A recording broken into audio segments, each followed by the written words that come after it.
초대 그리스도인들이 로마의 10명의 황제들에 의해서 엄청난 핍박과 고난을 받았습니다.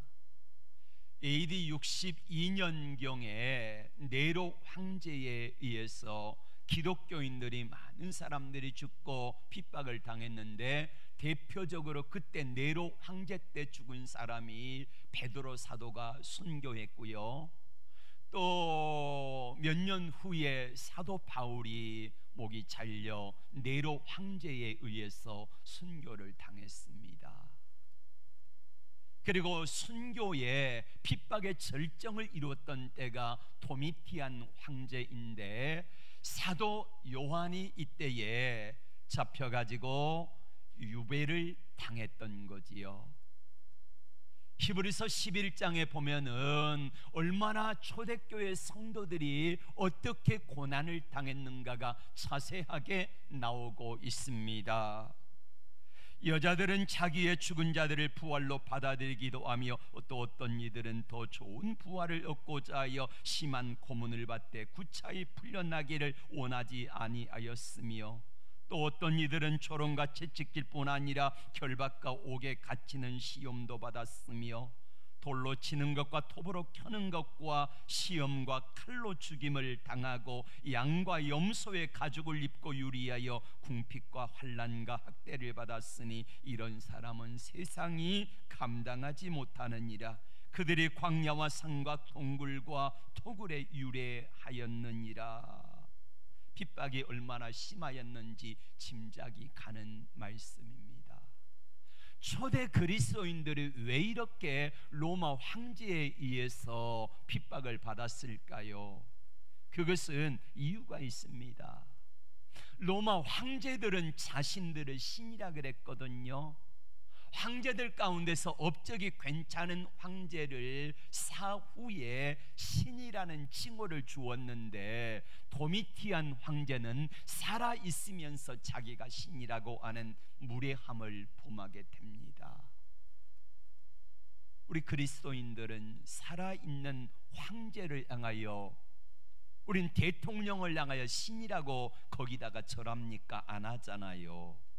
그래서 그리스도인들이 대대적인 핍박과 고난을 당하게 된 것입니다.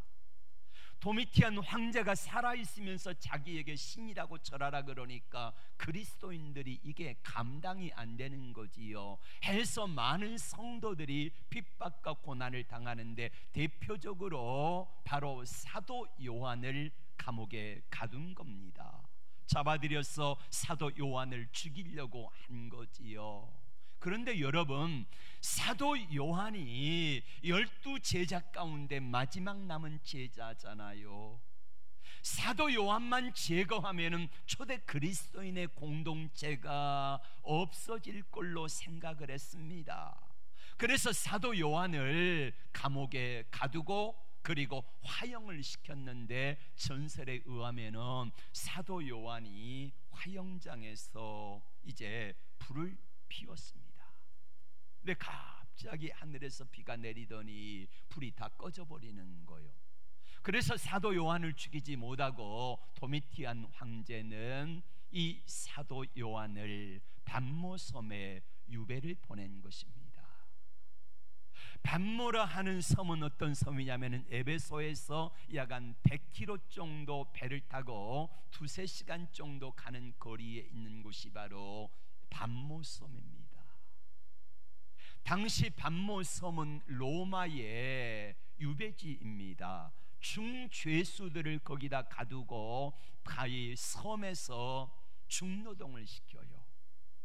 이 반모섬에는 석탄 채굴장이 있었고 광산이 있어가지고 돌을 캐고 그리고 석탄을 캐는 일에 중노동에 시달려야 됐습니다.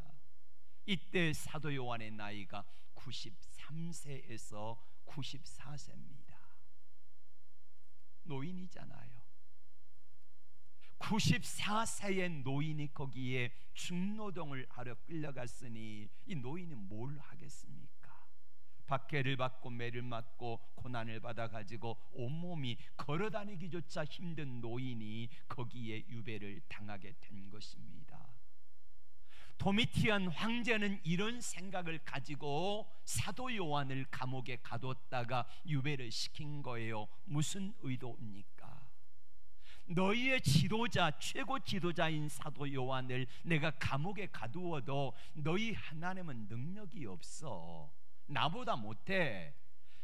나 도미티안이라고 하는 황제의 신보다 여호와라고 하는 신은, 하나님이라고 하는 신은, 너희가 믿는 신은 아무것도 아니야. 그러니 믿지 마라 라고 하는 경고를 보내고자 해서 사도 요한을 그렇게 유배를 보내버리는 겁니다.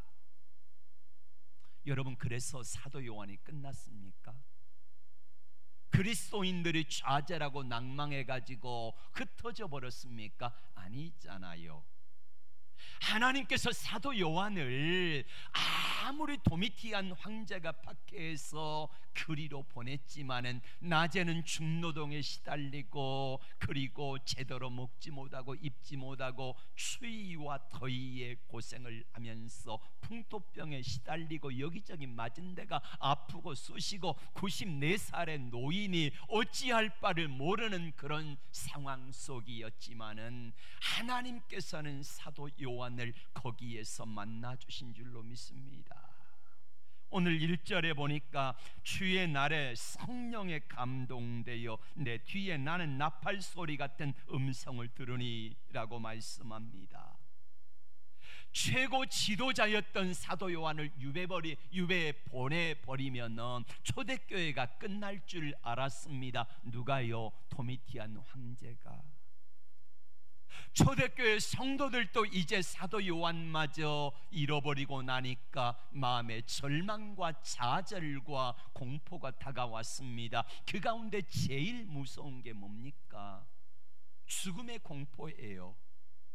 도미티안 황제는 황제 숭배를 하지 아니하는 그리스도인들을 보면은 잔인하게 죽였습니다. 사자밥이 되게 하고 검투사들과 싸워서 죽임을 당하게 하고 화형을 시키고 목을 잘라 죽이고 가산을 정몰하고 자녀들까지 다 한꺼번에 죽이는 그런 비참한 생활을 초대 그리스도인들이 겪어야 했다는 말이에요.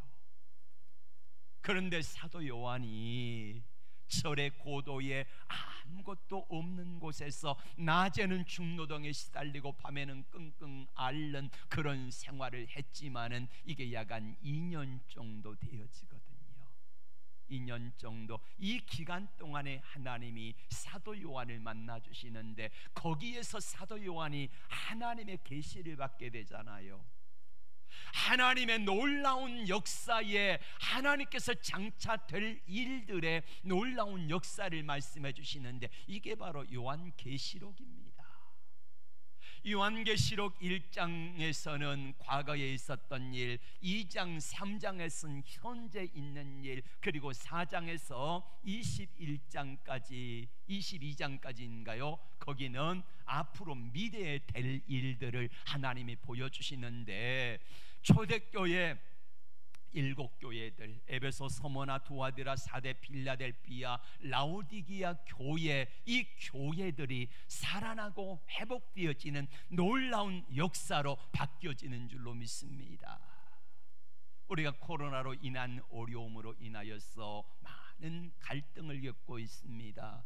직장을 잃어버리고 또한 월세를 내지 못하고 점점 빚이 쌓여가고 마음의 답답함과 안타까움을 가지고 마치 사도 요한의 절의 고도에 치모디 섬에 갇힌 것처럼, 마치 사방이 나를 가두는 것처럼 그런 삶이 계속되어지지만은 그러나 하나님은 살아계셨고 함께 하셨고 하나님이 오히려 그 시간 동안에 열어주시는데 앞으로 되어질 놀라운 역사를 열어주심으로 말미암아 초대교회가 더 담대하게 힘있게 나가서 마침내 박해하는 로마를 그리스도화시키는 놀라운 역사가 나타났던 것처럼 저와 여러분에게도 이런 역사를 하나님이 열어주시기를 주의 이름으로 축복합니다. 추사 김정희 선생이 당파 싸움의 희생물이 돼가지고 제주도로 9년간 유배를 갔습니다.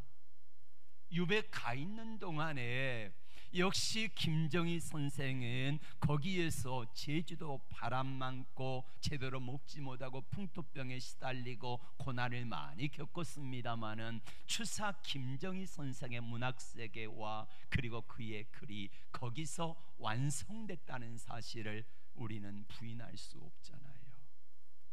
다산 정약용 선생이 18년 동안 강진의 유배를 당했습니다. 그리고 거기에서 걸출한 명작인 뭡니까? 목민심서를 쓰잖아. 목민심서, 흠음신서 여러 가지 책들을 쓰는데 그때 18년 동안 유배 기간 동안에 이 작품이 나오잖아요. 모세도 40년 동안 광야 생활 속에 유배를 당한 거 마찬가지요. 다윗도 10년 동안 광야 생활 속에 유배를 당한 것과 마찬가지지요. 오늘 사도 요한도 몇 년 동안 바로 밤모라 하는 섬에 유배를 당하여 있을 때에 거기에서 하나님을 만나고 오히려 주님 만나서 그의 영이 새로워지고 그의 영적 세계가 활짝 열려지는 것처럼 저와 여러분들의 삶의 세계가 더 깊이 주님을 만나는 것처럼 우리 주님이 우리의 영과 육을 그리고 우리의 삶을 활짝 열어주시는 놀라운 기회로 축복해 주시기를 원합니다. 우리 주님 밤모섬의 환상과 계시로 나타나시는 우리 주님의 모습이 어떠할까요? 어떤 모습으로 나타나시는가?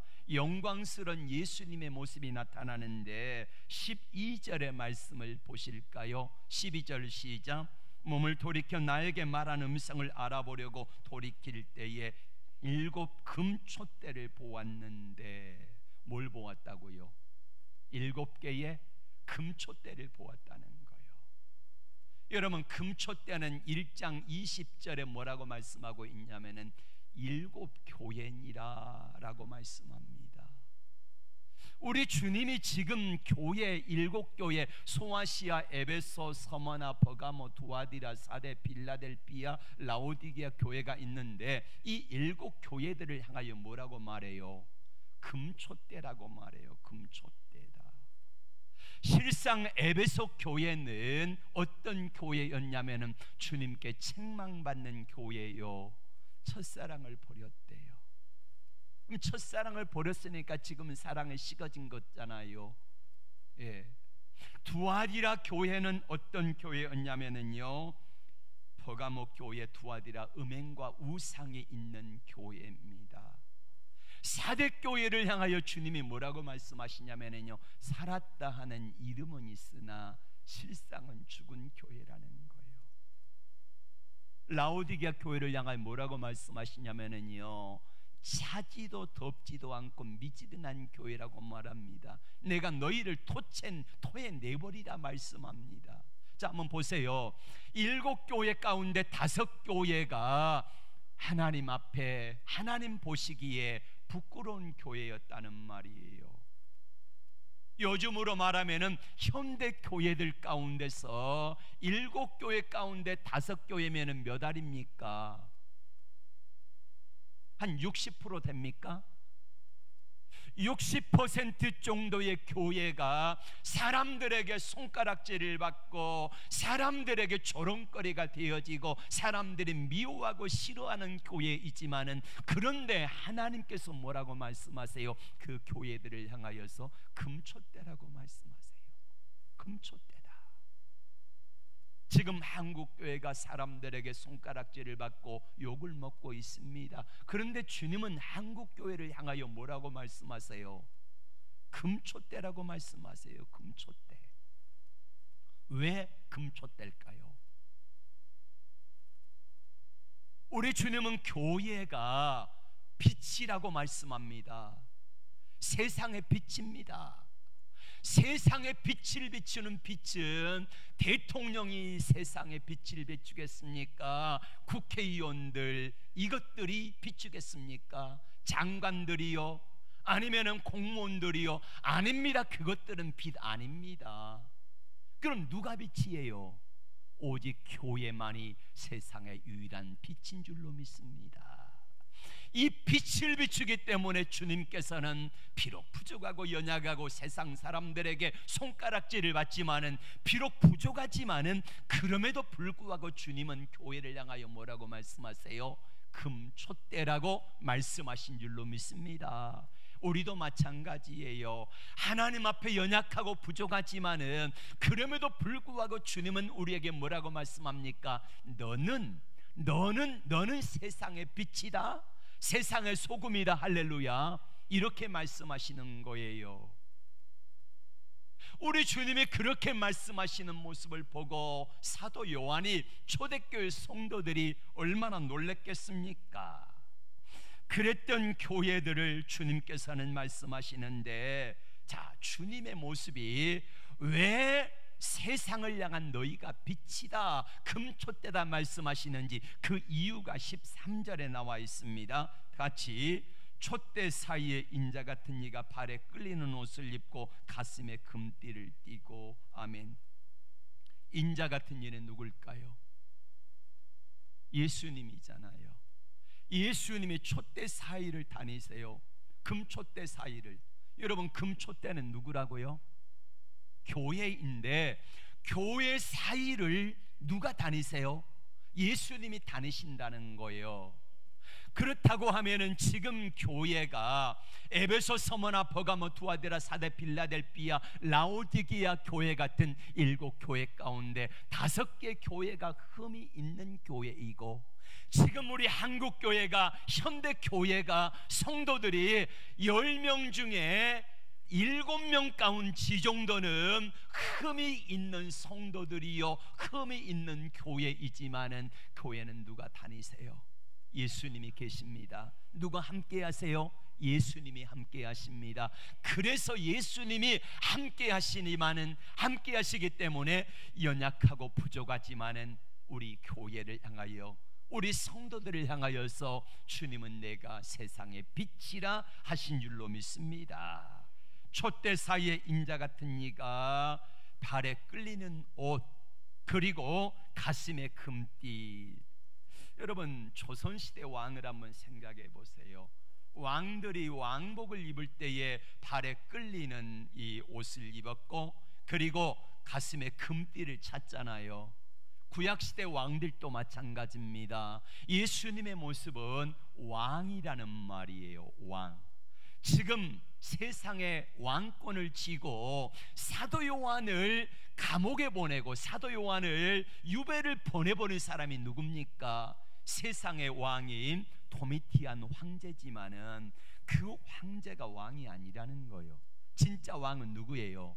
예수님이시라는 것을 보여주시고, 그리고 당시에 발에 끌리는 옷과 가슴에 금띠를 차고 있는 사람이 또 한 사람이 있었지요. 누굽니까?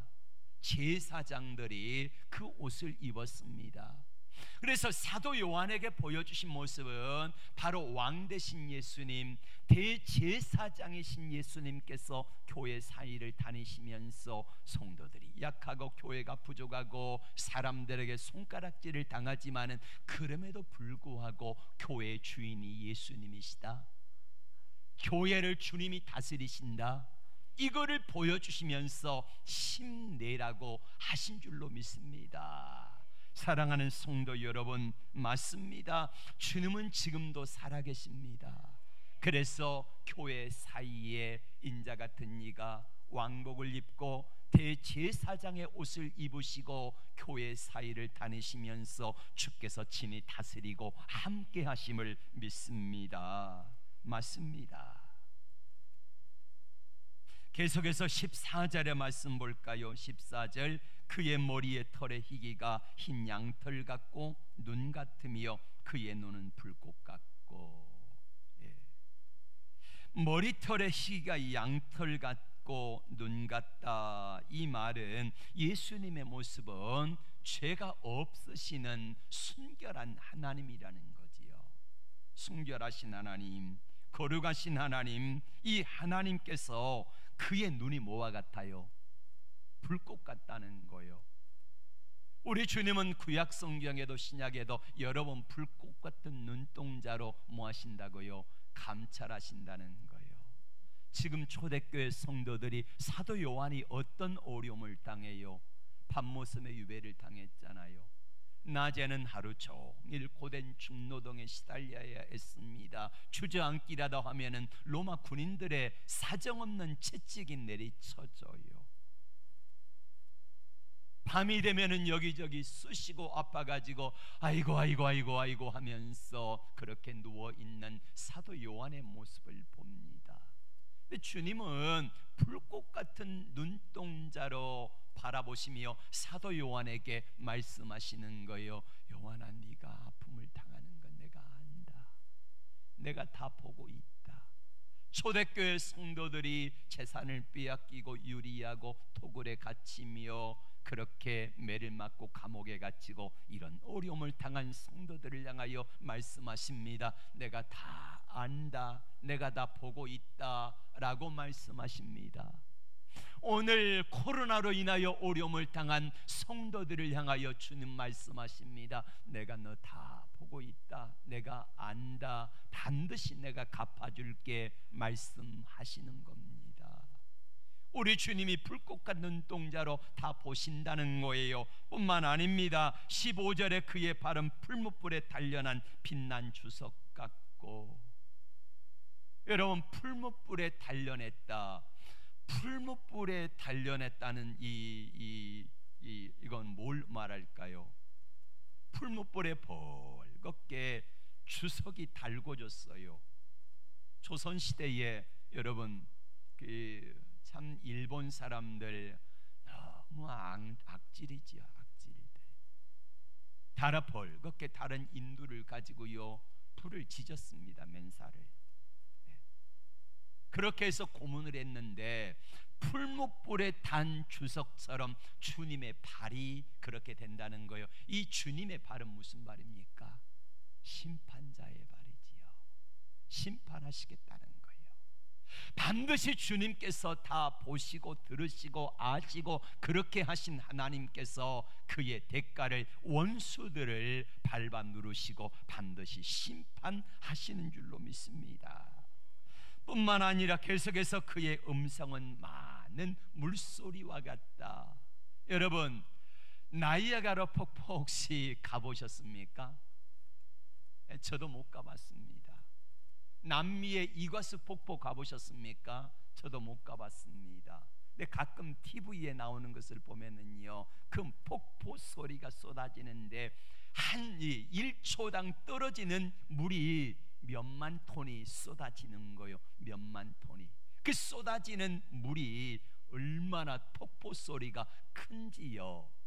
그 폭포 밑에 가면은 세상에 아무리 큰 소리를 외쳐도요 그 폭포 소리에, 물소리에, 장엄한 소리에 갇혀가지고 아무것도 들리지 않는다는 거예요. 지금 세상은 도미티안 황제의 황명이 내려졌습니다. 예수 믿는 사람들을 다 잡아다가 감옥에 가두고 죽여라 라는 명령이 떨어졌습니다. 그런데 여러분, 우리 주님의 목소리 한번 바라시면, 우리 주님 목소리 한번 바라시면 도미티안 황제의 그 명령은 그 물소리에, 엄청난 주님의 그 음성 앞에 아무것도 아닌 것처럼 묻혀질 줄로 믿습니다. 세상의 잡다한 소리가 다 거기에 묻혀지고 다 사라지고 만다는 거예요. 이게 주님의 모습이에요. 우리 주님이 그 모습으로 나타나셔서 역사하시고 함께 하신다는 거예요. 뿐만 아니라 16절의 말씀 계속해서 볼까요? 시작. 그의 오른손에 7별이 있고 그의 입에서 좌우에 날선 검이 나오고 그 얼굴은 해가 힘있게 비치는 것 같더라. 아멘. 예수님의 오른손에 7별이 있는데 7별은 뭐냐면 20절의 말씀에 보면은, 자, 7금 촛대는 7교회고 7별은 누구냐면은 바로 7교회의 목회자들을 말합니다. 주의 종들을 말해요.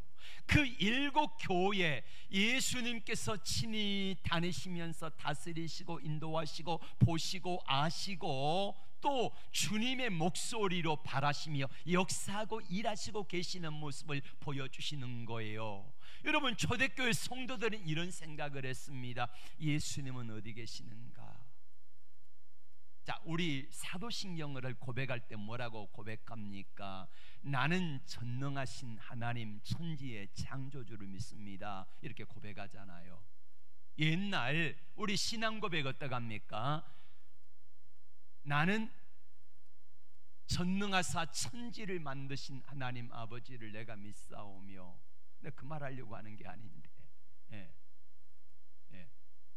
예수님은 어떤 분이냐면, 우리가 고백하는 하나님은 자, 주기도문을 내가 하려고 했군요. 주기도문. 자, 주기도문 첫 번째 옛날 주기도문 뭐라고 합니까? 하늘에 계신 우리 아버지여, 이렇게 고백하잖아요. 하늘에 계신 우리 아버지여.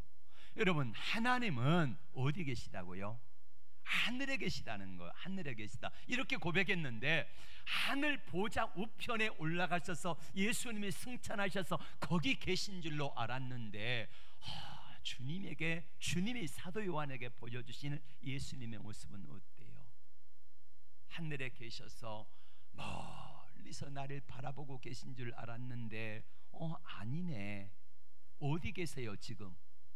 예수님이 지금 고난받는 성도들의 현장에, 바로 그 교회 현장에 예수님께서는 7 교회를 돌아다니시면서 보고 계시고 아시고 계시고, 그리고 심판하고 심판자로 계심을 믿습니다.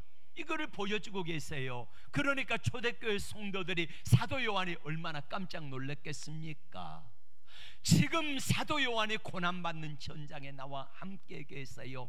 초대교회 성도들이 감옥에 가고 토굴에 갇혀서 그렇게 살아가고, 카타콤 지하 동굴에서 먹을 것 입을 것 제대로 먹지 못하고 줄이면서 살아가는 모습을 바라보시며, 주님이 고난받는 그 현장에 누구와? 바로 나와 함께 하시는 겁니다. 그리고 함께 하시는 주님께서는 나의 형편을 다 보고 계시다는, 다 아신다는 거예요. 아시는 하나님께서는 선과 악을 행하는 사람들에게, 선한 일을 행하는 사람들에게 선한 대로 갚아주시고, 악을 행하는 사람들에게 심판자로 빛난 발이 풀무불에 단련한 볼건 주석처럼 그렇게 심판자의 발로 함께 하심을 믿습니다. 맞아요. 주님의 그 오른손에, 능력의 오른손에 7 교회의 목회자들을 꼭 붙잡고 계시는 것처럼, 사랑하는 성도 여러분들을 주님의 오른손으로 꼭 붙들고 계심을 믿으시기를 바랍니다. 주님의 나를 능력의 오른손으로 붙들고 계시다는 사실을, 이게요 얼마나 초대교회 성도들이 이게 위로가 됐겠습니까? 주님은 하늘에 계셔서 멀리 계시는 것처럼 보여지고, 우리 주님이 나의 형편을 아시나 그랬는데 불꽃 같은 눈동자로 바라보시고, 언젠가 도미티안 황제에 대해서 빛난 풀무불에 단련한 주석의 그 발로 반드시 심판하신다는 사실을 보여주고 계시는 거예요. 여러분, 코로나로 인하여 힘들고 어려울 때에 우리 형편을 주님은 다 아십니다. 보십니다. 그리고 주님께서는 우리와 가장 가까이서 함께 계심을 믿습니다. 뿐만 아니라 그의 입에서 좌우의 날선 검이 나옵니다. 좌우의 날선 검은 에베소 6장에 뭐라고 말씀합니까? 성령의 검 곧 하나님의 말씀이다라고 말하잖아요. 하나님의 말씀으로 말미암아, 하나님의 말씀으로 예수님의 입에서 나오는 좌우의 날선 검이 있는데, 그 좌우의 날선 검이, 하나님의 말씀이 복음이 전해질 때에, 그로부터 100수십 년 후에 로마라는 나라가 그렇게 예수 믿는 사람들을 받게 했는데, 이제는 로마가 국교로 정하고 바뀌어지잖아요. 우리 주님의 좌우의 날선 검 앞에 다 엎드러지고 저들이 굴복하게 되어지는 역사가 나오게 되는 것입니다. 뿐만 아니라 그 얼굴은 해가 힘있게 비치는 것 같더라. 네. 여러분, 태양을 한낮에 쨍쨍 내리쬐는 태양을 감히 눈 똑바로 쳐다보고 바라볼 수 있습니까? 못 바라보잖아요. 우리 주님의 모습이 그렇다는 거예요. 세상의 왕들이 주님을 향하여서 대적하여 싸우고 군왕들이 허사를 경험하며 내가 하나님의 이름을, 예수 그리스도의 능력에 결박을 벗어버리자 하도다 라고 싸우지만은 하늘에 계신 자가 웃으시는 것입니다.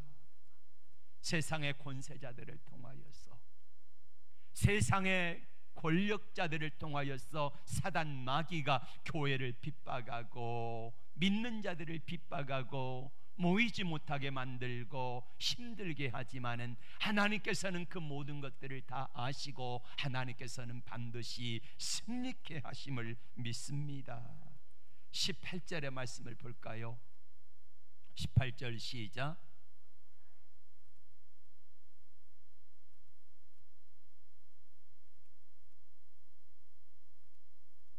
아멘. 예수님은 살아있는 자래요. 주님 살아계심을 믿습니까? 여러분의 삶에 주님 살아계시나요?